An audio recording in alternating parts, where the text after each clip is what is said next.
Saudi अरब की जानिब से ममनुआ ममालिक से सफरी पाबंदियों की मशरूत इजाज़त दे दी गई है। इस हवाले से उर्दू न्यूज़ के क़ारीन अपने सवालात अरसाल कर रहे हैं। एक शख्स ने सवाल किया है कि अहलिया ने साइनोफार्म वैक्सीन लगवाई है, सऊदी अरब किस तरह आ सकती हैं।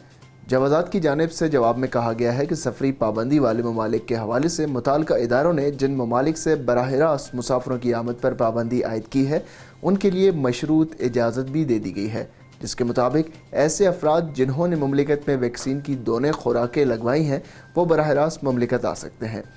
ताहम वो अफराद जिन्होंने मुमलिकत में मंजूर शुदा वैक्सीन के अलावा दूसरी वैक्सीन लगाई है और वो मुमलिकत आना चाहते हैं, उन्हें चाहिए कि वो किसी ऐसे मुल्क में 14 दिन क़याम करें जहाँ से मुसाफिरों के मुमलिकत आने पर पाबंदी नहीं।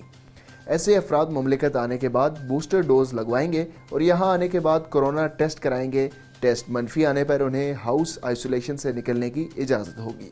एक और शख्स की जानिब से दरियाफ्त किया गया है कि क्या 30 नवंबर के बाद भी अकामा और खुरूज ऊदा की मुदत में मुफ्त तोसी होगी। इस हवाले से जवाजात का कहना था कि पाबंदी या अकामे की मुदत में तोसी के अहकामात ऐवान शाही से जारी होते हैं।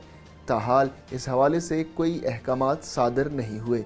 अगर इस बारे में अहकामात जारी हुए तो महकमा पासपोर्ट के सरकारी ज़राए इबलाग और सोशल मीडिया अकाउंट्स पर इसकी इत्तला पहुँचा दी जाएगी।